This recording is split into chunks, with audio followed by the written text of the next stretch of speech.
നമോ ബുദ്ധായ. വിദ്യാഭ്യാസത്തിൽ ബുദ്ധന്റെ കാഴ്ചപ്പാട് എന്തായിരുന്നു, അല്ലെങ്കിൽ വിദ്യാഭ്യാസത്തെക്കുറിച്ച് ബുദ്ധന്റെ കാഴ്ചപ്പാട് എന്തായിരുന്നു എന്നുള്ളതിനെ കുറിച്ച് ചില കാര്യങ്ങൾ സംസാരിക്കുക എന്നുള്ളതാണ് ഇന്നത്തെ ഈ വീഡിയോ കൊണ്ട് ഉദ്ദേശിക്കപ്പെടുന്നത്.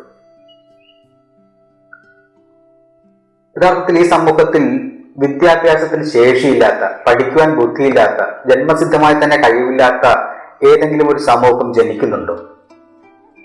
പാപികളായ ഒരു സമൂഹം ജനിക്കുന്നുണ്ടോ? ലോകത്തൊട്ടാകെ എല്ലാ മതങ്ങളും അങ്ങനെ പാപികളായ ഒരു സമൂഹം ജനിക്കുന്നുണ്ട് എന്ന് വാദിക്കുന്നുണ്ട്. എന്നാൽ ബുദ്ധന്റെ കാഴ്ചപ്പാടനുസരിച്ച്, അല്ലെങ്കിൽ ബുദ്ധൻ അതിനെക്കുറിച്ച് ശക്തമായ അന്വേഷണം നടത്തുകയും ശക്തമായ പഠനങ്ങൾ നടത്തുകയും അത്തരം ഒരു കാഴ്ചപ്പാടോ അല്ലെങ്കിൽ അത്തരം ഒരു സംവിധാനമോ പ്രപഞ്ചത്തിൽ ഇല്ല എന്ന് അസന്നിഗ്ധമായി പ്രഖ്യാപിക്കുകയും ചെയ്യുന്നുണ്ട്. അദ്ദേഹം പറയുന്നത്, ബുദ്ധനായി മാറാൻ ഈ പ്രപഞ്ചത്തിൽ എല്ലാവർക്കും യോഗ്യതയുണ്ട്, അതിന് ശേഷിയുമുണ്ട്. ബുദ്ധനായി മാറുക എന്ന് പറഞ്ഞു കഴിഞ്ഞാൽ ബുദ്ധിയെ അതിന്റെ പരമകാഷ്ഠയിലേക്ക് അല്ലെങ്കിൽ അതിന്റെ പാരമ്യതയിലേക്ക് വികസിപ്പിച്ചെടുക്കുക എന്നുള്ളതിന് എല്ലാ മനുഷ്യർക്കും ശക്തിയും ശേഷിയുമുണ്ട് എന്നാണ് ബുദ്ധൻ പറയുന്നത്. മറ്റൊരു ബുദ്ധനായി മാറാൻ എല്ലാ മനുഷ്യർക്കും ശേഷിയുണ്ട് എന്നുള്ളതാണ് ബുദ്ധൻ പറയുന്നത്. എന്നാൽ ഇതിന് തടസ്സമായി തീരുന്ന ഘടകം എന്താണ്? യഥാർത്ഥത്തിൽ തടസ്സമായി തീരുന്ന ഘടകം എന്താണെന്ന് ബുദ്ധനോട് ചോദിച്ചപ്പോൾ ബുദ്ധൻ തന്നെ പറയുന്നത്, അതിന് തടസ്സമായി തീരുന്നത് നമ്മൾ തന്നെയാണ്. എന്താണ് നമ്മുടെ പുരോഗതിയുടെ തടസ്സമായി തീരുന്നത്, എന്താണ് നമ്മുടെ വളർച്ചയുടെ തടസ്സമായി തീരുന്നത് എന്ന് നാം പഠിക്കുകയും അതിനാവശ്യമായ പ്രക്രിയകൾ നാം തന്നെ ചെയ്യുക എന്നുള്ളതാണ് അടിത്തറയായി തീരുന്നത്. യഥാർത്ഥത്തിൽ ഒരു കുട്ടി ജനിക്കുമ്പോൾ അഭൂതപൂർവമായ കഴിവുകളോടുകൂടിയാണ് ഒരു കുട്ടി ജനിക്കുന്നത്. ആ കുട്ടിയുടെ ആധുനിക ശാസ്ത്രം പറയുന്നത്, ആ കുട്ടിയുടെ തലച്ചോറിന്റെ അല്ലെങ്കിൽ പുതിയതായി ജനിക്കുന്ന അല്ലെങ്കിൽ നവജാത ശിശുവിന്റെ തലച്ചോറിൽ 90% ശൂന്യമായിരിക്കും എന്നുള്ളതാണ്. പല ബൃഹത്തായ കാര്യങ്ങളും ചെന്ന് വീഴുവാനും ചെന്ന് സംഭരിച്ചു വെക്കുവാനും അല്ലെങ്കിൽ ശേഖരിച്ച് വെക്കുവാനും ശേഷിയുള്ള ഒരു വലിയ ബുദ്ധിയുടെ പർവ്വതമായിട്ടാണ് ഓരോ കുട്ടിയും ജനിക്കുന്നത്.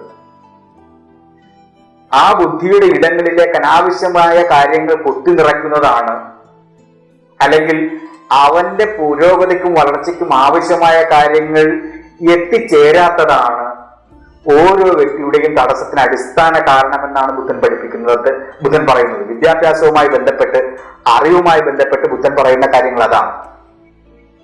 യഥാർത്ഥത്തിൽ എന്താണോ നമ്മൾ അനുഭവിക്കുന്നത്, എന്ത് പരാജയമാണോ നമ്മൾ അനുഭവിക്കുന്നത്, അതിനെ മറികടക്കാൻ നാം എന്ത് ചെയ്തു എന്നുള്ളതാണ് അടിത്തറയായി തീരേണ്ടത്.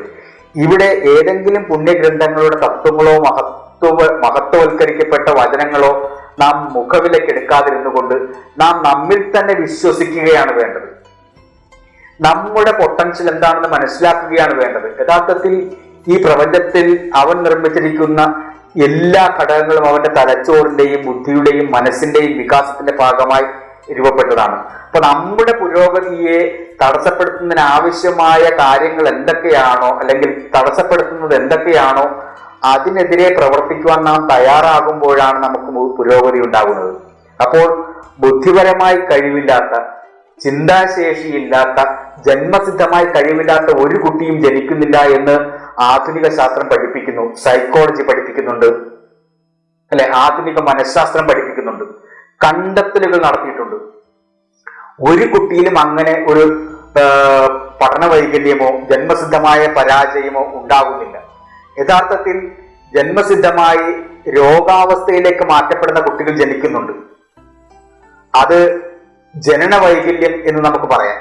എന്നാൽ അതിനെ കൂടെ മുൻകൂട്ടി കണ്ടെടുക്കാൻ കഴിയുന്നതാണ് ആധുനിക ശാസ്ത്രം. ഇപ്പൊ നമ്മൾ പറയുന്നത്, ഒരു കുട്ടിയും, നോർമലായ ഒരു കുട്ടിക്കും ബുദ്ധിപരമായ വൈകല്യമില്ല, ചിന്താപരമായ വൈകല്യമില്ല. വൈകല്യങ്ങൾ നാം തന്നെയാണ് സൃഷ്ടിച്ചെടുക്കുന്നത്, അല്ലെ?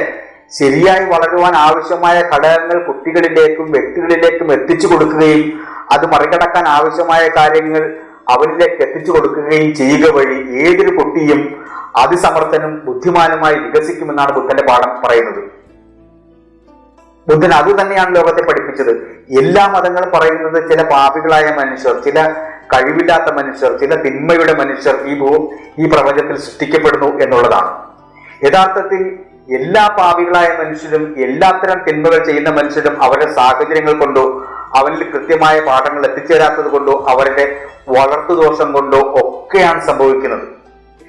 ഈ രക്ഷാകർതൃത്വമാണ് നാം ഓരോ സമൂഹത്തിനും അല്ലെങ്കിൽ ഓരോ വ്യക്തിയിലും ഓരോ കുടുംബത്തിലും ഓരോ വ്യക്തിയിലും എത്തിച്ചു കൊടുക്കേണ്ടത്. അതിന് നമുക്ക് ശേഷിയുണ്ടോ ഇല്ലയോ എന്നുള്ളതാണ് നാം പഠിക്കേണ്ടത്. അതിന് നമുക്ക് ശേഷിയുണ്ടോ ഇല്ലയോ എന്നുള്ളതാണ് നമ്മൾ അനുഭവിക്കുന്ന പ്രശ്നങ്ങളെ മറികടക്കുന്നതിന് അടിത്തറയായി തീരുന്നത്. യഥാർത്ഥത്തിൽ ഇന്ത്യയിൽ പ്രത്യേകിച്ച് ഒരു സമൂഹത്തെ ബുദ്ധിപരമായി കൊള്ളില്ലാത്തവരും ചിന്താപരമായി ശേഷിയില്ലാത്തവരും ജന്മസിദ്ധമായി തന്നെ വൈകല്യമുള്ളവരായി ചിത്രീകരിക്കുന്നതിന് അന്നത്തെ ഭരണാധികാരികൾക്ക് വലിയ കൊടും ക്രൂരതകൾ വിശ്വാസത്തിന്റെ ഭാഗമായി ചെയ്യേണ്ടി വന്നിട്ടുണ്ട്. വലിയ സമ്പത്ത് തന്നെ അതിനുവേണ്ടി മുടക്കേണ്ടതായി വന്നിട്ടുണ്ട്. അല്ലെങ്കിൽ വലിയ ദുഷ്ടന്മാരായിട്ടുള്ള വലിയ ശൂന്യമായ ഹൃദയമുള്ളവരായിട്ട് വളരെ നിഷ്ഠൂരമായ ഹൃദയമുള്ളവരായി മാറിത്തീർന്നുകൊണ്ടാണ് അത്തരമൊരു സമൂഹത്തെ നിർമ്മിച്ചെടുക്കുവാനായിട്ട് അവർക്ക് കഴിഞ്ഞത്. ഇതിനെയാണ് നാം ബുദ്ധിപരമായി മറികടക്കേണ്ടത്, അല്ലെ? നാം അനുഭവിക്കുന്ന അല്ലെങ്കിൽ ഏതെങ്കിലും ഒരു സമൂഹമോ അല്ലെങ്കിൽ ഏതെങ്കിലും ഒരു വിഭാഗമോ അനുഭവിക്കുന്ന എല്ലാത്തരം വൈകല്യങ്ങളുടെയും അടിത്തറയായി തീരുന്നത് അത് അവൻ തന്നെയാണ് എന്നുള്ളതാണ്. മറികടക്കുന്നതിനാവശ്യമായ പ്രവർത്തനങ്ങൾ അവൻ ചെയ്യാത്തത് കൊണ്ടാണ് ഇതിനെ മറികടക്കാതെ പോകുന്നത്. ജന്മസിദ്ധമായി തന്നെ താൻ ദൈവത്തിന്റെ പേരിൽ ദൈവികമായി തന്നെ ശാപം അനുഭവിക്കപ്പെട്ടവനാണ് എന്നൊരു സമൂഹം ചിന്തിച്ചു കഴിഞ്ഞാൽ അവന്റെ പുരോഗതി വലിയ പാടാണ്. അവന്റെ പുരോഗതി നിർമ്മിച്ചെടുക്കുവാൻ ഒട്ടും സാധ്യമല്ല. അതുകൊണ്ട് അങ്ങനെ പറയുന്ന എല്ലാ തത്വസംഹിതകളെയും തള്ളിക്കളയുകയും തന്റെ മനസ്സിനെയും തലച്ചോറിനെയും പ്രവർത്തിപ്പിക്കാൻ ആവശ്യമായ തത്വചിന്ത എന്താണോ അതിനകത്തേക്ക് മാറുകയും ചെയ്തുകൊണ്ടാണ് നമുക്ക് പുരോഗതി ഉണ്ടാക്കിയെടുക്കേണ്ടത്. അതിനുവേണ്ടി നാം ശ്രമിക്കേണ്ടത്. അത് തന്നെയാണ് ബുദ്ധൻ പഠിപ്പിക്കുന്നത്. എല്ലാ മനുഷ്യർക്കും ശരിയായി മാറാൻ കഴിയും. സാഹചര്യങ്ങളിലൂടെയോ അല്ലെങ്കിൽ അവൻ പഠിച്ചു വച്ചിരിക്കുന്ന അവൻ വശത്താക്കിയിരിക്കുന്ന കാഴ്ചപ്പാടിന്റെയോ ചിന്താരീതിയുടെയോ ഒക്കെ അടിസ്ഥാനത്തിലാണ് മനുഷ്യൻ ദുഷ്ടന്മാരായി മാറുന്നത്, മനുഷ്യൻ ക്രൂരന്മാരായി മാറുന്നത്, പാപികളായി മാറുന്നത്. അതിനെ നമുക്ക് കൃത്യമായി എങ്ങനെ മറികടക്കാം എന്നുള്ള ചിന്തയായിരിക്കണം നാം ഓരോരുത്തരും ചെയ്യേണ്ടത്. ഈ അടുത്ത കാലഘട്ടത്തിൽ 10ാം ക്ലാസ്സിൽ പഠിക്കുന്ന കുട്ടികൾക്ക് അക്ഷരം അറിയാൻ പാടില്ലാത്ത ധാരാളം കുട്ടികൾ ഉണ്ടായിട്ടുണ്ട്. അവയൊക്കെ തന്നെ സാധാരണ കുടുംബങ്ങളിൽ നിന്ന് വരുന്ന കുട്ടികളാണ് ഈ പ്രശ്നം അനുഭവിച്ചിരുന്നത്. അപ്പൊ അവരെ പഠിപ്പിക്കുന്നതിന് വേണ്ടി ഗവൺമെന്റ് ഒരു അധ്യാപക സമൂഹത്തെ എല്ലാ സ്കൂളുകളിലും വിന്യസിച്ചിരുന്നു. 10ാം ക്ലാസ്സിൽ പഠിക്കുന്ന കുട്ടികൾ കൃത്യമായ അക്ഷരം അറിയാൻ പാടില്ലാതെയും വായിക്കാതെയും വരുന്നു. അങ്ങനെ പോലും കഴിവില്ലാത്ത ഒരു കുട്ടിയും ജനിക്കുന്നില്ല. നമ്മൾ ശ്രദ്ധിച്ചാൽ മനസ്സിലാക്കേണ്ട ഒരു കാര്യം, അധ്യാപകരുടെ കുട്ടികൾ നന്നായി പഠിക്കുന്നുണ്ട്, ഗവൺമെന്റ് ജീവനക്കാരനായ മാതാപിതാക്കളുള്ള വീട്ടിലെ കുട്ടികൾ നന്നായി പഠിക്കുന്നുണ്ട്. ഇതൊക്കെ ദൈവസിദ്ധമായ ചില കാര്യങ്ങൾ കൊണ്ട് സംഭവിക്കുന്നതാണ് എന്ന് നിങ്ങൾ ഒരിക്കലും തെറ്റായി വിചാരിക്കരുത്. കൃത്യമായി ഈ അധ്യാപകരും ഈ ഗവൺമെന്റ് ജീവനക്കാരും തങ്ങളുടെ കുട്ടികളെ കൃത്യമായി ട്രെയിൻ ചെയ്യിക്കുന്നു എന്നുള്ളതാണ്. അല്ലെങ്കിൽ അവർക്ക് പഠിക്കുവാൻ വേണ്ടി കൃത്യമായി സമയം നിശ്ചയിക്കുകയും അവരെ പഠിക്കുന്നുണ്ടോ ഇല്ലയോ എന്ന് അവർ ശരിയായി ബോധ്യപ്പെടുകയും അതിനുവേണ്ടി അവരുടെ പിന്നാലെ കൂടുകയും ചെയ്യുന്നു എന്നുള്ളതാണ് ആ കുട്ടികൾ പഠിക്കുന്നതിന് അടിത്തറയായി തീരുന്നത്. ആ കുട്ടികളുടെ ഏത് സംശയത്തെയും ദൂരീകരിക്കുന്നതിനാവശ്യമായ ചില ചിന്താ നടപടികൾ, ചില പഠന പരിശീലനങ്ങൾ അവരവരുടെ കുട്ടികൾക്ക് വീട്ടിൽ വെച്ച് കൊടുക്കുന്നു എന്നുള്ളതാണ് ആ കുട്ടികൾ നന്നായി പഠിക്കുന്നതിന് കാരണമായി തീരുന്നത്. എന്റെ കുട്ടി ഒരിക്കലും പഠനകാര്യത്തിൽ പുറകോട്ട് പോകരുതെന്ന് ഞാൻ വിചാരിക്കുന്നുണ്ട്. അതുകൊണ്ട് ഞാൻ ഉറപ്പിച്ചു പറയുന്നു, എന്റെ കുട്ടി ഒരു കാരണവശാലും പഠന നിലവാരത്തിൽ പുറകോട്ട് പോകില്ല. കാരണം കൃത്യമായി ഞാനത് ശ്രദ്ധിക്കുന്നുണ്ട്. അങ്ങനെ ഓരോ വ്യക്തികൾക്കും ചെയ്യാൻ കഴിയുന്നുവെങ്കിൽ നമ്മുടെ കുട്ടികൾ മികച്ച കുട്ടികളായി മാറും. അപ്പോ നമ്മുടെ സാധാരണക്കാരായ കുടുംബങ്ങളിൽ ഈ ഒരു പരാജയം ഉണ്ടാകുന്നുണ്ട്. അവർക്ക് കൃത്യമായി കുട്ടികളെ നോക്കുന്നതിനോ കുട്ടികളെ ആ തരത്തിൽ പഠിപ്പിച്ചു കൊണ്ടുവരുന്നതിനോ ഉള്ള പ്രാഗൽഭ്യമോ ചിന്താശേഷിയോ അതിന്റെ ആവശ്യമോ അവർക്ക് ഫീൽ ചെയ്യുന്നില്ല. ഇവിടെയാണ് അടിസ്ഥാനപരമായി നാം മാറ്റം ഉണ്ടാക്കേണ്ടത്. നിങ്ങൾ ഓരോ മാതാപിതാക്കളും, സാധാരണക്കാരായ വീടുകളിലെ ഓരോ മാതാപിതാക്കളും മനസ്സിലാക്കേണ്ടത്, കുട്ടികളെ പഠിപ്പിക്കാൻ ഏതെങ്കിലും സ്കൂളുകളിലേക്ക് ആക്കിയാൽ അവിടെ ടീച്ചർമാർ തങ്ങളുടെ കുട്ടികളെ പഠിപ്പിച്ചോളും എന്നുള്ള വിചാരം മാത്രം കൊണ്ടു നടക്കരുത്. വിദ്യാഭ്യാസം എന്നുള്ളത് മാതാപിതാക്കളും കുട്ടികളും അധ്യാപകരും ചേർന്ന് നടത്തുന്ന ഒരു പ്രക്രിയയുടെ ഫലമായി രൂപപ്പെടുന്ന ഒന്നാണ്. അതിനകത്ത് ഏതെങ്കിലും ഒരു പാർട്ട് കൃത്യമായി അവരുടെ ധർമ്മം നിർവഹിച്ചില്ല എങ്കിൽ കുട്ടികളുടെ വിദ്യാഭ്യാസം ശരിയായ രീതിയിൽ പുരോഗമിക്കില്ല. അധ്യാപകന്റെ പാട്ട് കൃത്യമായി നിർവഹിക്കുകയും കുട്ടി അതിന്റെ ഭാഗം കൃത്യമായി നിർവഹിക്കാതെയും വന്നു കഴിഞ്ഞാൽ പഠനം വിജയകരമായി നടക്കില്ല. നേരെ മറിച്ച് അധ്യാപകനും കുട്ടി നന്നായി ശ്രമിക്കുന്നുണ്ട്, എന്നാൽ വീട്ടിൽ മാതാപിതാക്കൾ അതിനു വേണ്ടുള്ള ശ്രമങ്ങൾ നടത്തുന്നില്ല എങ്കിലും കുട്ടിയുടെ വിദ്യാഭ്യാസ നിലവാരം താഴ്ന്നു പോകാനോ ഇല്ലാതാകുന്നതിനോ കാരണമായി തീരും. അല്ലെ, അധ്യാപകനും കുട്ടിയും അല്ലെങ്കിൽ അധ്യാപകൻ പഠിപ്പിച്ച പാഠങ്ങൾ കൃത്യമായി വീട്ടിൽ പഠിപ്പിച്ചു കൊടുക്കുവാനോ അല്ലെങ്കിൽ കൃത്യമായി കുട്ടികൾ പഠിക്കുന്നുണ്ടോ ഇല്ലയോ എന്ന് നോക്കുവാനോ വീട്ടിലെ മാതാപിതാക്കൾക്ക് കഴിയാതെ വരുന്നതാണ് യഥാർത്ഥത്തിൽ കുട്ടികളുടെ പഠന വൈകല്യത്തിന് കാരണമായി തീരുന്നത്. നിങ്ങൾ ഇത് ഓരോരുത്തരും ശ്രദ്ധിക്കേണ്ടതുണ്ട്. നിങ്ങൾ പ്രത്യേകമായി ശ്രദ്ധിക്കേണ്ടത്, സാധാരണക്കാരന്റെ വീട്ടിലെ ഓരോ മാതാപിതാക്കളും ശ്രദ്ധിക്കേണ്ടത്, LKG മുതൽ ചുരുങ്ങിയത് 7ാം ക്ലാസ് വരെയെങ്കിലും ബാലപാഠങ്ങൾ പഠിപ്പിക്കുന്ന കാര്യത്തിൽ നിങ്ങൾ കുട്ടിയോടൊപ്പം ഇരിക്കേണ്ടതുണ്ട്. നിങ്ങളുടെ കുട്ടി അക്ഷരം പഠിപ്പിക്കുകയും ബാലപാഠങ്ങൾ പഠിപ്പിക്കുകയും അടിസ്ഥാന ചേരുവകൾ കൊടുക്കുകയും ചെയ്യുക എന്നുള്ള ഉത്തരവാദിത്വം ഒരു അധ്യാപകനുമില്ല. അല്ലെങ്കിൽ ഒരു അധ്യാപകനും അവന്റെ സ്വന്തം കുട്ടികൾക്ക് അത് പറഞ്ഞു കൊടുക്കുന്നത് പോലെ അന്യന്റെ കുട്ടികൾക്ക് അത് ഷെയർ ചെയ്ത് കൊടുക്കുന്നില്ല. ഈ പോരായ്മയാണ് നമ്മൾ ഓരോരുത്തരും വീട്ടിൽ നിർവഹിക്കേണ്ടത്. ആ കുട്ടികൾ അക്ഷരം പഠിപ്പിക്കേണ്ട, ആ കുട്ടികൾ അക്ഷരം പഠിച്ചോ ഇല്ലയോ എന്നുള്ള കാര്യത്തിൽ ഉറപ്പുവരുത്തേണ്ട ഉത്തരവാദിത്വം നിങ്ങൾക്കുണ്ട്. എജ്ജുവഴി പോലുള്ള സംവിധാനങ്ങൾ വീട്ടിൽ വാങ്ങിച്ചു വെച്ചുകൊണ്ട് ഈ കുട്ടികൾ അക്ഷരം പഠിച്ചിട്ടുണ്ടോ അല്ലെങ്കിൽ നിങ്ങളുടെ കുട്ടികൾ അക്ഷരം പഠിക്കുന്നുണ്ടോ എന്നുള്ള കാര്യത്തിൽ നിരന്തരമായി നിങ്ങൾ ചെക്ക് ചെയ്യേണ്ടതുണ്ട്. നിങ്ങൾ കഴിയുമെങ്കിൽ LKG മുതൽ 7ാം ക്ലാസ് വരെ ഹിന്ദിയുടെയും ഇംഗ്ലീഷിന്റെയും മലയാളത്തിന്റെയും അക്ഷരങ്ങൾ കൃത്യമായി പഠിപ്പിച്ചു കൊടുക്കുക. അത് ഒരു പ്രാവശ്യമല്ല, ഒരുപാട് പ്രാവശ്യം കൃത്യമായി ഇടതടവിട്ട് പഠിപ്പിച്ചു കൊടുക്കുക. പല കാലഘട്ടങ്ങൾ, ആഴ്ചകളിൽ, മാസങ്ങളിലുമായി കുട്ടികളെ ഇത് പഠിപ്പിച്ച് തറവാക്കുക. എന്നിട്ട് അവനെ കൊണ്ട് കാണാപ്പാഠം എഴുതിക്കുകയും അത് വാല്യൂ ചെയ്യുകയും മാർക്കിടുകയും ചെയ്യേണ്ടതുണ്ട്. അതിനാവശ്യമായ ശിക്ഷണങ്ങൾ അവർക്ക് കൊടുക്കുകയും ചെയ്യേണ്ടതുണ്ട്. ഇവരിത് ചെയ്യുന്നുണ്ടോ എന്നുള്ള കാര്യത്തിൽ നിങ്ങൾ ഉറപ്പുവരുത്തേണ്ടതുണ്ട്. ഉറപ്പുവരുത്തി നോക്കുകയും അത് കൃത്യമായി പഠിച്ചിട്ടുണ്ടോ എന്നുള്ള കാര്യം നോക്കുകയും അത് ബുക്കിനകത്ത് രേഖപ്പെടുത്തി കൊടുക്കുകയും ചെയ്യേണ്ടതുണ്ട്. നിങ്ങളുടെ കുട്ടികളുടെ സുരക്ഷ ഉറപ്പാക്കാനായിട്ടുള്ള അടിസ്ഥാന മാർഗമാണ് ഈ പറയുന്നത്. ഇനി പട്ടികകളുടെ കാര്യത്തിൽ, പട്ടികകൾ ഈ പറഞ്ഞതുപോലെ LKG മുതൽ 7ാം ക്ലാസ് വരെ പഠിക്കുന്ന കാലഘട്ടത്തിൽ എല്ലാ പട്ടികകളും തറവാക്കി കൊടുക്കേണ്ടതുണ്ട്. ബുദ്ധൻ പറയുന്നത് ആവർത്തിച്ചിട്ടുള്ള പഠനമാണ്, മനനമാണ് ഒരു കുട്ടിയെ ഓർമ്മശക്തി ഉള്ളതാക്കി തീർക്കുന്നത് എന്നാണ്. അതുകൊണ്ട് അക്ഷരാർത്ഥത്തിൽ നമുക്കത് ആധുനിക കാലഘട്ടത്തിൽ അത് ട്രൈ ചെയ്ത് വിജയിച്ചൊരു കാര്യം കൂടെയാണ്.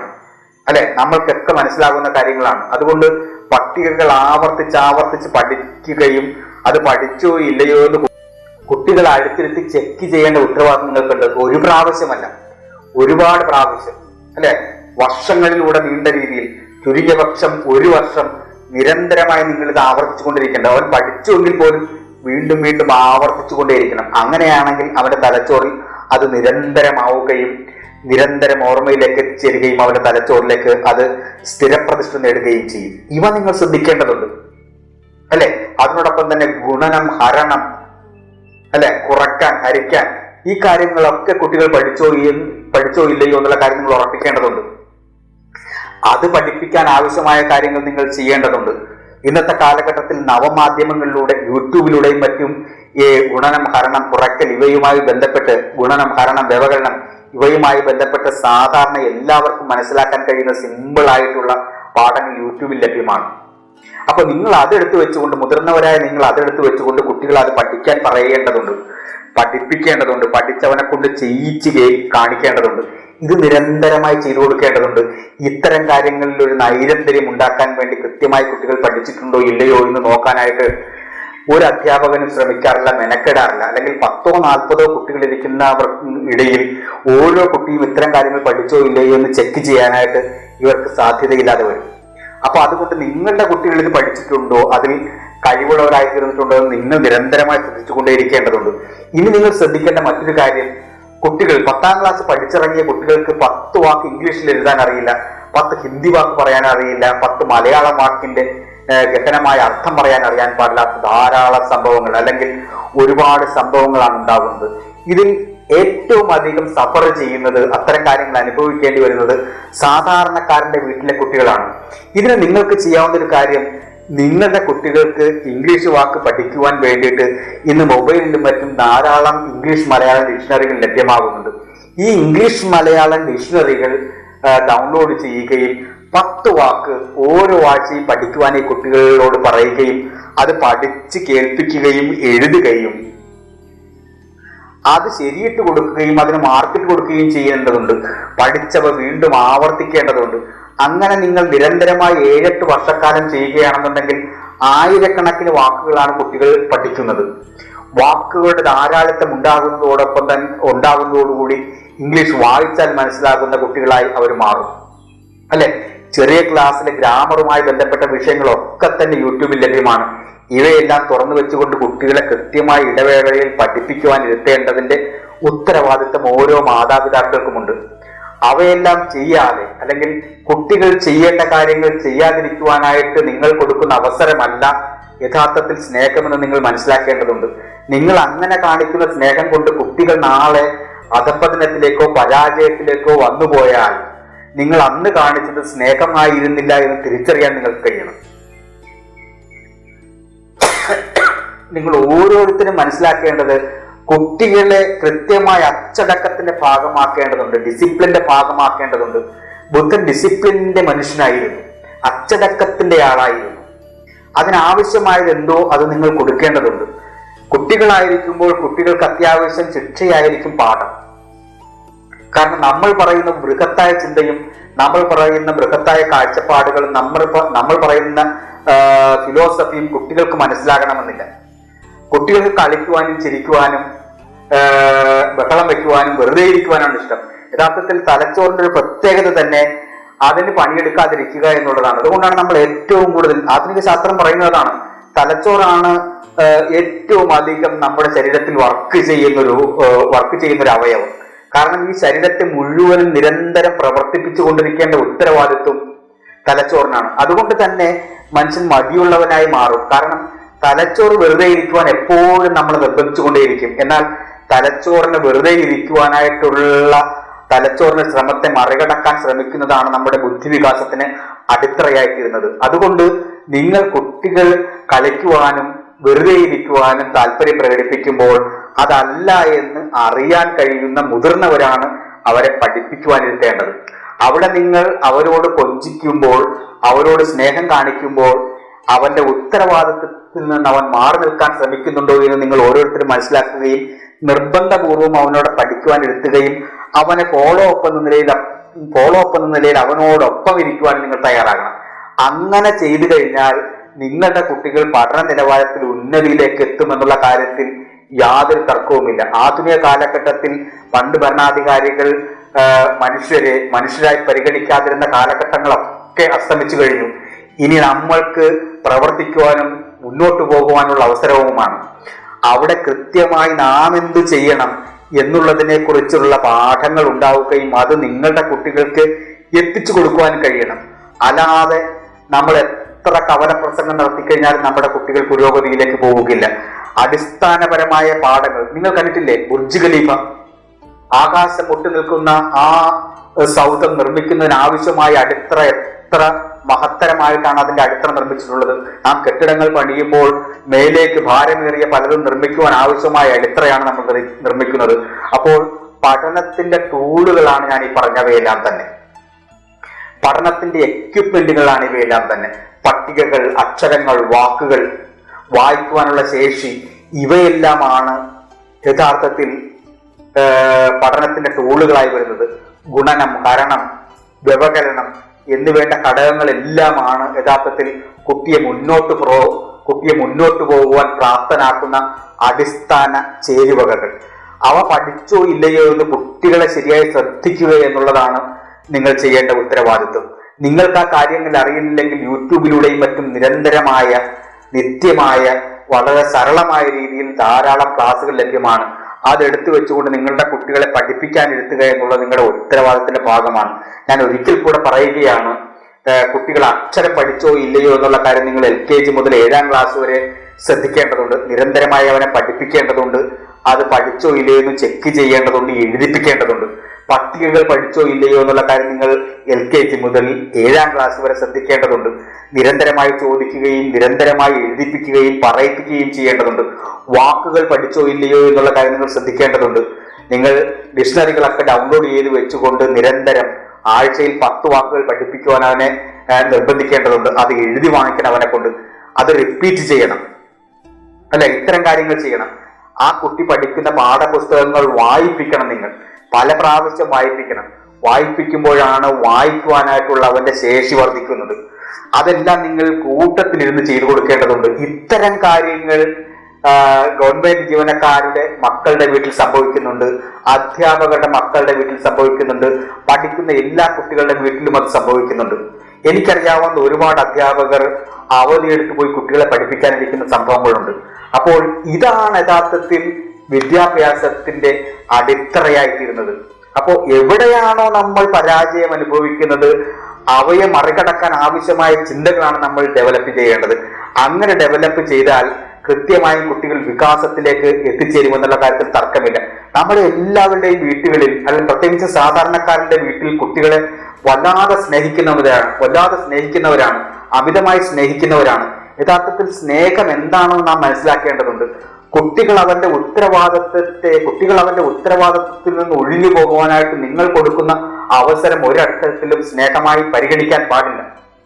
പകരം നിങ്ങൾ കുട്ടികൾക്ക് ഉത്തരവാദിത്തത്തിന്റെ ഭാഗമായി ശിക്ഷാ നടപടികൾ ഏർപ്പെടുത്തുകയും അതിലൂടെ കുട്ടികളെ ട്രെയിൻ ചെയ്ത് ഡിസിപ്ലിനിന്റെ ഭാഗമായി വളർത്തിക്കൊണ്ടുവരികയും ചെയ്യുന്നതാണ് സ്നേഹം.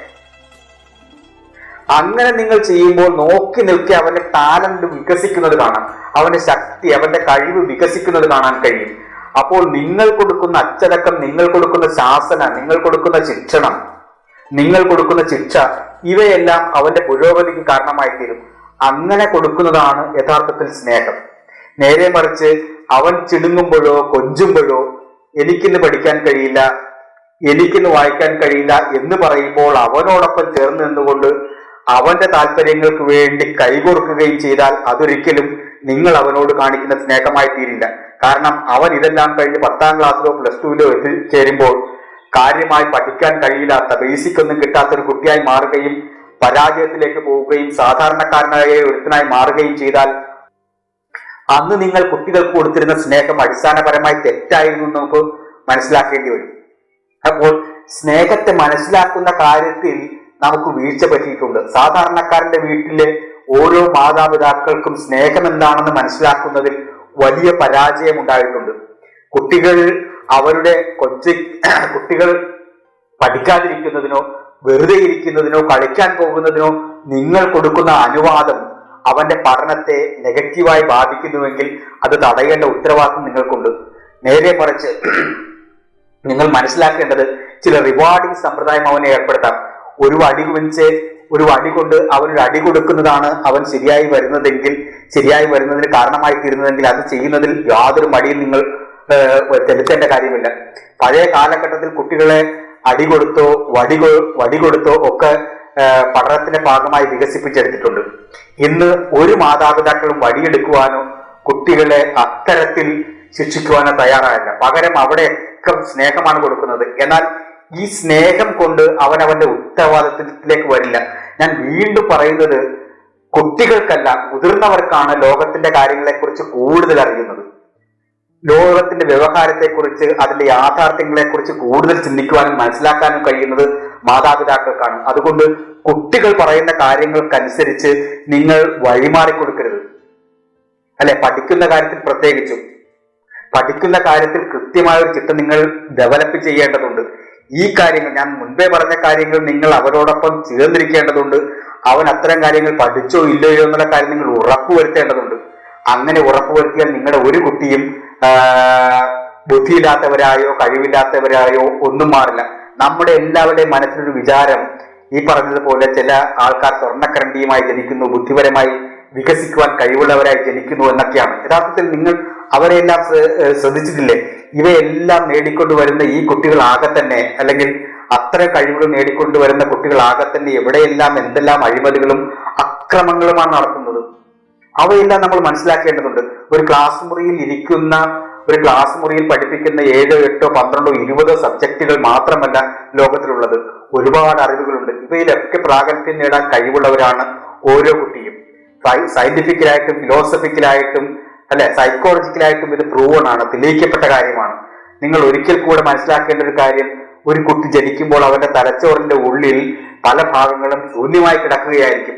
ഈ ശൂന്യമായ ഭാഗത്തിലേക്ക് അവൻ ഈ ഭൂമിയിലൂടെ സഞ്ചരിക്കുമ്പോഴാണ് പലതും അറിവുകളുടെ രൂപത്തിൽ, കേൾവികളുടെ രൂപത്തിൽ, വായനയുടെ രൂപത്തിൽ, വിദ്യാഭ്യാസത്തിന്റെ രൂപത്തിൽ അറിവുകളായി അവന്റെ തലച്ചോറിലേക്ക് എത്തിച്ചേരുന്നത്. അപ്പോൾ നിങ്ങൾ ശ്രദ്ധിച്ചിട്ടില്ലേ, ഭാഷകൾ കുട്ടികൾ പഠിക്കുന്നത് എങ്ങനെയാണ്? അല്ലെ, ഇംഗ്ലീഷുകാരന്റെ കുട്ടി ഇംഗ്ലീഷ് സംസാരിക്കാറുണ്ട്, ഹിന്ദിക്കാരന്റെ കുട്ടി ഹിന്ദി സംസാരിക്കാറുണ്ട്, ചൈനക്കാരന്റെ കുട്ടി ചൈനീസ് ഭാഷ സംസാരിക്കുന്നുണ്ട്, മലയാളികൾ മലയാളം സംസാരിക്കുന്നുണ്ട്. ഇവയ്ക്ക് വേണ്ടി പ്രത്യേകം നാം സ്ട്രെയിൻ എടുക്കാറില്ല. കാരണം നമ്മുടെ അന്തരീക്ഷത്തിൽ നമ്മുടെ കുട്ടികൾ വളരുമ്പോൾ നാം പറയുന്നത് കേട്ടാണ് അവർ പഠിക്കുന്നത്. അപ്പോൾ കുട്ടികൾക്ക് ഈ കാര്യങ്ങൾ മനസ്സിലാക്കുവാനായിട്ടുള്ള അല്ലെങ്കിൽ പെട്ടെന്ന് ക്യാപ്ചർ ചെയ്യുവാനായിട്ടുള്ള അഭൂതപൂർവമായ ശക്തിയാണ് ഉള്ളത്. അല്ലെങ്കിൽ കാണാപ്പാഠം പഠിക്കുവാനുള്ള വ്യക്തികളുടെ കഴിവ് അപാരമാണ്. ഇത് കുട്ടികളായിരിക്കുമ്പോഴാണ് ഏറ്റവും അധികം ഉണ്ടാകുന്നത്. അപ്പോൾ ഏറ്റവും അധികം ഉണ്ടാകുന്ന ഈ കാലഘട്ടത്തിൽ കുട്ടികളെ ഈ ബാലപാഠങ്ങൾ പഠിപ്പിക്കുവാൻ ഓരോ മാതാപിതാക്കളും ശേഷിയുള്ളവരായിരിക്കണം. 8ാം ക്ലാസ്സിലെ കുട്ടികൾക്ക് അക്ഷരം പഠിപ്പിച്ചു കൊടുക്കാൻ എന്റെ വീട്ടിൽ കുട്ടികളെ കൊണ്ടുവന്നിരുത്തിയിട്ടുണ്ട്. അവിടെ ആ മാതാപിതാക്കളെയാണ് ആദ്യം ശിക്ഷിക്കേണ്ടത്. അല്ലെ, അതുപോലും പഠിപ്പിച്ചു കൊടുക്കാൻ പാകത്തില് അല്ലെങ്കിൽ അതുപോലും പഠിപ്പിച്ചു കൊടുക്കാതിരിക്കാൻ കഴിയുന്ന തരത്തിൽ അവനോട് സ്നേഹം പ്രകടിപ്പിച്ച ആ മാതാപിതാക്കൾക്കാണ് ആദ്യം ശിക്ഷ കൊടുക്കേണ്ടത്. യഥാർത്ഥത്തിൽ ഇവിടെ ശരിയായൊരു പ്രക്രിയ സംജാതമായാൽ നമ്മുടെ ഒരു കുട്ടികളും കഴിവില്ലാത്തവരോ കൊള്ളില്ലാത്തവരോ ആയി മാറില്ല. ഇതിനെന്താണ് നമ്മുടെ സംഘടനകൾ ചെയ്യുന്നത് എന്നുള്ളതാണ് നാം പഠിക്കേണ്ടത്. ഓരോ വീട്ടിലും ഇന്ന് 10ാം ക്ലാസ്സോ 12ാം ക്ലാസ്സോ പഠിച്ച കുട്ടികളുണ്ട്.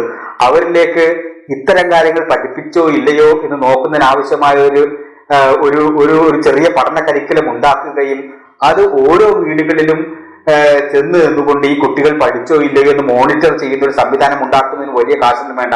അതാത് സ്ഥലങ്ങളിൽ ഓരോ സംഘടനകൾക്കും അത് ഏറ്റെടുത്ത് നടപ്പാക്കാവുന്നതാണ്. പട്ടികൾ പഠിച്ച കാര്യത്തിൽ, അക്ഷരങ്ങൾ പഠിച്ച കാര്യത്തിൽ, അല്ലെ, വാക്കുകൾ പഠിക്കുന്ന കാര്യത്തിൽ, ഗുണനം ഹരണം ഇവ പഠിക്കുന്ന കാര്യത്തിൽ എല്ലാം നമുക്ക് ഈ കൊച്ചു കുട്ടികളെ വെച്ചുകൊണ്ട് ഈ കാര്യങ്ങൾ ചെയ്യാവുന്നതാണ്. ഒരു 10 കുട്ടികൾ എവിടെയെങ്കിലും കേന്ദ്രീകരിച്ചുകൊണ്ട് ഈ കുട്ടികളെ 1 മണിക്കൂർ അത്തരം കാര്യങ്ങൾ പഠിപ്പിച്ച് അത് കാണാപ്പാഠം എഴുതിച്ചെടുക്കണം. റിസൾട്ട് പ്രൊഡ്യൂസ് ചെയ്യണം. കുറെ കാര്യങ്ങൾ കാര്യമായി പഠിപ്പിക്കുന്നു എന്നുള്ളതല്ല, പകരം ആ പഠിപ്പിക്കുന്ന കാര്യങ്ങൾ അവിടെ നിന്ന് റിസൾട്ടായി പുറത്തു വരണം. അല്ലെ, നിങ്ങൾ ഗുണവും കരണവും പഠിപ്പിക്കുമ്പോൾ ആ കുട്ടിക്ക് അത് റിസൾട്ടായിട്ട് ഉണ്ടാകണം. അല്ലെ, നിങ്ങൾ അക്ഷരം പഠിപ്പിക്കുമ്പോൾ ആ കുട്ടികൾക്ക് അത് റിസൾട്ടായിട്ട് ഉണ്ടാകണം. അതായത് അവനെ അവിടെ ഇരുത്തി പഠിപ്പിച്ച് കാണാപ്പാഠം എഴുതിക്കണം. ഇത് ഒരു പ്രാവശ്യമല്ല, നിരന്തരം പല പ്രാവശ്യം എഴുതി പഠിപ്പിക്കണം. അങ്ങനെ പഠിപ്പിക്കുമ്പോൾ ഇത്തരത്തിൽ ഗവൺമെന്റിന് 10ാം ക്ലാസ്സിൽ അക്ഷരം അറിയാൻ പാടാത്ത കുട്ടികൾ ഒരിക്കലും ഉണ്ടാവില്ല. അല്ലെ, ശേഷിയില്ലാത്ത കുട്ടികൾ ഒരിക്കലും ഉണ്ടാവില്ല. അപ്പോൾ സാധാരണക്കാരന്റെ കുട്ടികൾക്ക്, ഞാനീ പറയുന്നത് സാധാരണക്കാരന്റെ കുട്ടികൾക്ക് അഭൂതപൂർവമായ ശേഷിയാണുള്ളത്. എന്നാൽ കുട്ടിക്കാലത്തെ ഈ ശേഷിയെ ശരിയായ രീതിയിൽ വഴിതിരിച്ചു വിടുവാൻ നമുക്കാർക്കും കഴിയുന്നില്ല എന്നുള്ളതാണ് നമ്മുടെ പരാജയത്തിന് അടിത്തറയായിത്തീരുന്നത്. ഓരോ മാതാപിതാക്കളും അതിനുവേണ്ടി ശ്രദ്ധിക്കുമ്പോൾ, പ്രത്യേകിച്ചും പെണ്ണുങ്ങൾക്ക് ജോലിയില്ലെന്നുണ്ടെങ്കിൽ കുട്ടികളുടെ കാര്യത്തിൽ വലിയ ശ്രദ്ധയുണ്ടാകണം. യാതൊരു മടിയും ഉണ്ടാകരുത്. അല്ലെ, ഒരു ശിക്ഷ കുട്ടിക്ക് ഒരു അടി കൊടുക്കണമെന്നുണ്ടെങ്കിൽ ഒരു അടി കൊടുക്കുന്നത് യാതൊരു തെറ്റുമില്ല. എന്നാൽ സ്നേഹവും അതിനോടൊപ്പം കൊടുക്കാൻ നിങ്ങൾ തയ്യാറാകേണ്ടതുണ്ട്, സന്തുലിതമായി കൊണ്ടുപോകേണ്ടതുണ്ട്. അല്ലെ, റിവാർഡിംഗ് സമ്പ്രദായം ഏർപ്പെടുത്തണമെന്ന് ഞാൻ പറഞ്ഞതുപോലെ അവൻ ഔട്ടിങ്ങിന് കൊണ്ടുപോവുക, അവൻ ആവശ്യമായ ഭക്ഷണങ്ങൾ വാങ്ങിച്ചു കൊടുക്കുക, അവൻ എൻജോയ്മെന്റിന് കൊണ്ടുപോവുക എന്നുള്ളതെല്ലാം നിരന്തരമായി ചെയ്തുകൊണ്ടിരിക്കുക. എന്നാൽ അവൻ കൃത്യമായി പഠനം എന്നുള്ള ജോലി ചെയ്തു കഴിഞ്ഞാല് ഇതൊക്കെ ചെയ്തരുള്ളൂ എന്നൊരു റിവാർഡിംഗ് സമ്പ്രദായം ഏർപ്പെടുത്തുക. അങ്ങനെയെല്ലാം നമുക്കിവനെ കൃത്യമായി ഇതിനകത്തേക്ക് കൊണ്ടുവരാം. ചെറിയ കാലഘട്ടത്തിൽ കുട്ടികളെ ഒരു ശീലത്തിന്റെ ഭാഗമാക്കുകയാണെങ്കിൽ കുട്ടികൾ അതിനനുസരിച്ച് വലുതായി. അതുകൊണ്ടാണ് ബുദ്ധൻ ലോകത്തൊട്ടാകെ ശീലം പഠിപ്പിക്കുന്നത്. അല്ലെ, ശീലത്തിന്റെ ഭാഗമാക്കണം ഇവയെല്ലാം. അവൻ ഒരിക്കലും പിന്നെ മറക്കില്ല. ചിലപ്പോൾ പഠിക്കാനായിട്ട് ആദ്യകാലങ്ങളിൽ എല്ലാ കുട്ടികളും മടി കാണിക്കും. അവിടെ 2 അടിയാണ് നിങ്ങൾ കൊടുക്കേണ്ടതുണ്ടെങ്കിൽ അടി കൊടുക്കേണ്ടതുണ്ട്. അല്ലെ, കുട്ടികളെ സംബന്ധിച്ചിടത്തോളം വേദന പാഠമാണ്. എല്ലാ ദിവസവും കുട്ടികളെ അടിക്കണമെന്നല്ല ഞാൻ പറയുന്നത്. അല്ലെ, ഒരിക്കൽ നിങ്ങൾ അങ്ങനെ ചെയ്താൽ മതി, അതൊരു ശീലമായിക്കൊള്ളും. അത് കണ്ടിന്യൂ ചെയ്താൽ മതി. 1 or 2 അടി അങ്ങനെ കൊടുക്കേണ്ടി വരും. പിന്നീട് അവനത് ശീലമാകും. അല്ലെ, ആ തരത്തിൽ നിങ്ങൾ കുട്ടികളെ കൊണ്ടുവരേണ്ടതുണ്ട്. സ്നേഹവും അതിനോടൊപ്പം നിങ്ങൾ കൊടുക്കേണ്ടതുണ്ട്. എന്നാൽ ഇവയ്ക്കൊക്കെ പഠിച്ചില്ലെങ്കിൽ, കൃത്യമായി അവരവരുടെ ജോലികൾ ചെയ്തില്ല എന്നുണ്ടെങ്കിൽ, വിദ്യാർത്ഥികളുടെ അല്ലെങ്കിൽ കുട്ടികളുടെ ജോലി പഠിക്കുക എന്നുള്ളതാണ്. മാതാപിതാക്കൾ കുടുംബത്തെ സംരക്ഷിക്കുന്നതിന് ആവശ്യമായ പണത്തിന് വേണ്ടി ജോലിക്ക് പോകുമ്പോൾ കുട്ടികളുടെ ജോലി പഠിക്കുക എന്നുള്ളതാണ്. ആ ജോലി അവർ കൃത്യമായി നിർവഹിച്ചിട്ടുണ്ടോ എന്നുള്ളതാണ് നിങ്ങൾ നോക്കുന്നത്. നിങ്ങൾ അമിതമായി കുട്ടികൾ പഠിക്കാതിരുന്നു കൊണ്ട് സ്നേഹം പ്രകടിപ്പിക്കുവാനായിട്ട് അവസരം കൊടുക്കുകയാണെന്നുണ്ടെങ്കിൽ അത് യഥാർത്ഥത്തിൽ സ്നേഹമല്ല. സ്നേഹത്തെ മനസ്സിലാക്കിയതിലുള്ള നമ്മുടെ പരാജയമാണ് കുട്ടികൾ അന്യാധീന പെട്ടുപോകുന്നതിന് അടിത്തറയായിത്തീരുന്നത്. അല്ലെ? സ്നേഹം നിങ്ങൾ കൊടുക്കണം. ആ സ്നേഹം വെറുതെ ഇരിക്കാനുള്ളതല്ല. കുട്ടികൾ കുട്ടികളുടെ കർത്തവ്യത്തിൽ നിന്ന് ഒഴിഞ്ഞു പോകാനുള്ളതായിരിക്കരുത്. നിങ്ങൾ കൊടുക്കുന്ന ചെറിയ ശിക്ഷ കൊണ്ട് നാളെ വലിയ പുരോഗതിയിലേക്ക് അവൻ എത്തുന്നുവെങ്കിൽ അതാണ് സ്നേഹം. അങ്ങനെ കുട്ടികളെ സ്നേഹിക്കാൻ കഴിയണം. ഞാൻ പറയുന്ന അമിതമായി സ്നേഹിച്ച് കുട്ടികളെ തിന്മയിലേക്ക് നയിച്ചവരാണ് സാധാരണക്കാരന്റെ എല്ലാ കുടുംബങ്ങളിലും സംഭവിക്കുന്നത്. അത്തരത്തിൽ എല്ലാ മാതാപിതാക്കളും വലിയ പാപമാണ് കുട്ടികളോട് ചെയ്തിട്ടുള്ളത്. അപ്പോ ഈ പറഞ്ഞതുപോലെ കുട്ടികളുടെ തലച്ചോറിലേക്ക് ആവശ്യമായ കാര്യങ്ങൾ ചെറിയ കാലഘട്ടത്തിൽ എത്തിച്ചു കൊടുക്കണം. 10ാം ക്ലാസ്സിൽ എത്തിക്കഴിഞ്ഞിട്ട് നിങ്ങൾ പഠിപ്പിക്കാനിരിക്കരുത്. 12ാം ക്ലാസ്സിൽ എത്തിക്കഴിഞ്ഞിട്ട് നിങ്ങൾ പഠിപ്പിക്കാനിരിക്കരുത്. കാരണം കുട്ടിയുടെ തലച്ചോറ് ശൂന്യമായി കിടക്കുന്നത് ചെറിയ കാലഘട്ടത്തിലേക്കാണ്. അവിടേക്ക് അനാവശ്യമായ കാര്യങ്ങൾ വന്നു നിറയുന്നതിന് മുൻപ് അതിനകത്തേക്ക് ആവശ്യമുള്ള കാര്യങ്ങൾ നിറയ്ക്കേണ്ട ഉത്തരവാദിത്വം നമുക്കുണ്ട്. നിങ്ങൾ ശ്രമിച്ചിട്ടുണ്ടോ? 12ാം ക്ലാസ് കഴിഞ്ഞോ 18ാം ക്ലാസ് കഴിഞ്ഞോ അല്ലെങ്കിൽ 18 വയസ്സ് കഴിഞ്ഞോ കുട്ടികളിലേക്ക് ചെറിയ കാലഘട്ടത്തിൽ കാണാപ്പാഠം പഠിക്കുന്ന ഒരു ശേഷിയൊന്നും അവൻ ഉണ്ടാവില്ല. പിന്നെ ചിന്താപരമായാണ് അവൻ വികസിക്കുന്നത്. ആദ്യ കാലഘട്ടത്തിൽ പഠിച്ച കാര്യങ്ങളെ ചിന്താപരമായി വികസിപ്പിക്കുന്ന കാലഘട്ടമാണത്. അപ്പോ ചെറിയ കാലഘട്ടത്തിൽ കൊടുക്കേണ്ട ടൂളുകൾ അവന് കൊടുക്കേണ്ടതുണ്ട്. ഇതിനെല്ലാം മാതാപിതാക്കളും ശ്രദ്ധിക്കേണ്ടതുണ്ട്. നമ്മുടെ കുടുംബങ്ങളിൽ അത് സംജാതമാകേണ്ടതുണ്ട്. നമ്മുടെ സംഘടനകൾ അതിനുവേണ്ടി കൃത്യമായി ശ്രമിച്ചുകൊണ്ടേയിരിക്കേണ്ടതുണ്ട്. അങ്ങനെ വരുമ്പോൾ നല്ല ഉൾക്കരുത്തുള്ള, എന്തിനേയും സ്വീകരിക്കുവാൻ ശേഷിയുള്ള, അടിത്തറയുള്ള കുട്ടികളെ നമുക്ക് നിർമ്മിച്ചെടുക്കുവാൻ കഴിയുമെന്ന് ഒരിക്കൽ കൂടി പറഞ്ഞുകൊണ്ട് ഞാൻ ഈ പ്രഭാഷണം ഇവിടെ അവസാനിപ്പിക്കുകയാണ്. നന്ദി, നമസ്കാരം, നമോ.